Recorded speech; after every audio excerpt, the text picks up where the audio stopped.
if you were to ask God one question, what would it be? For me, my answer is what constitutes as sin in my life? Because I know I'm not supposed to hate, I'm not supposed to murder, but am I allowed to fight for my country? And what's the line between concerned conversation and gossip? So while it'd be amazing to know the answer to this question, I think it's more important to know the root of sin. What's the root of all these sins in my life?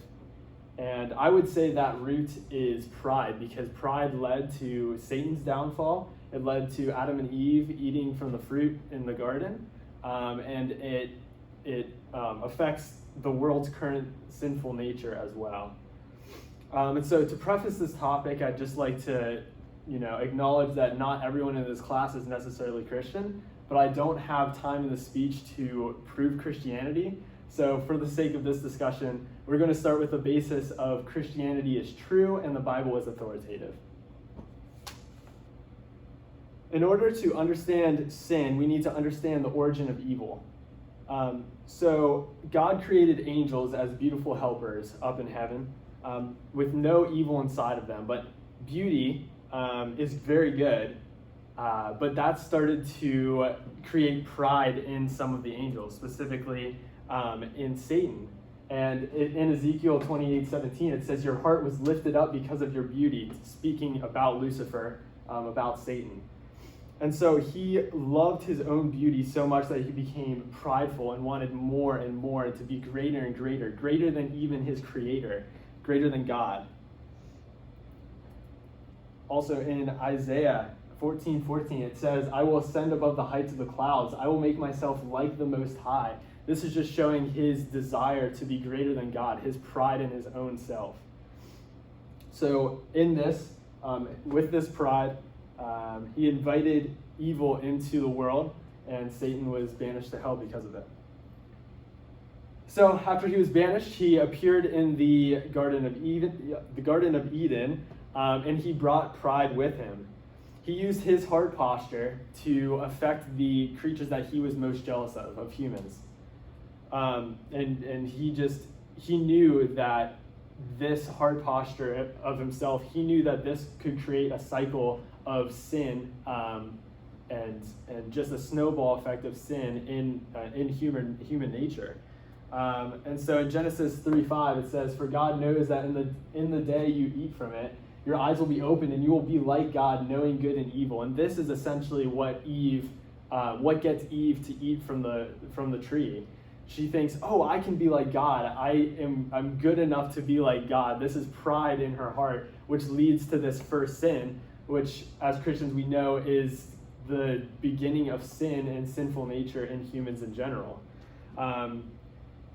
So yeah, it kind of creates in ourselves a mindset that we can be our own God. We can make decisions better than God.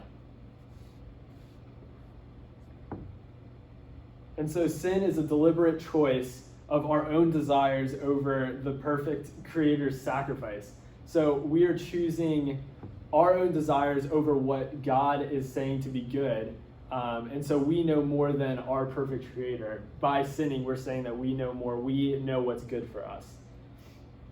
And so pride in ourselves makes us think that we have something to offer God. And so aside from the sin that we usually think of, kind of the younger brother, prodigal son kind of thing, we also have this mindset of the older brother where we're good enough, we can bring something to God. Look, God, I can bring this to you. But in the end, that is not going to work, because God doesn't need us to bring him anything. He needs to work through us when we know that we're empty. And so faith in ourselves is the complete opposite of faith in God. Pride creates no trust in God, and no trust in God creates a commitment to our own sinful nature. So in Matthew, it's Matthew 16:24, it says, "If anyone would come after me, let him deny himself and take up his cross and follow me." The very basis of Christianity is denying ourselves. And with prideful hearts, this is impossible. We can't deny ourselves if we have pride in ourselves and don't allow God to fill us up. Modern American theologies emphasize what we find in ourselves, our own nature. We can find our own truths within ourselves, right? We can search for our own truth. They just reveal such a pride and inward focus in relative truth that is just so far from the Bible. I challenge all of you to search for truth found in the creator of the universe, the one truth. Not relative truth, but the one truth that's grounded in God. God wants what's best for us, and he knows that what's best for us is to be filled by him. The only thing that's perfect that can fill us up. But in order to do that, we have to deny our pride and come to him empty. Pride is the nature that Satan inherited, or Satan created, gave to Eve, and we've inherited today. It's not easy to deny pride and deny our sinful nature, but it is totally worth the fight. Thank you, guys.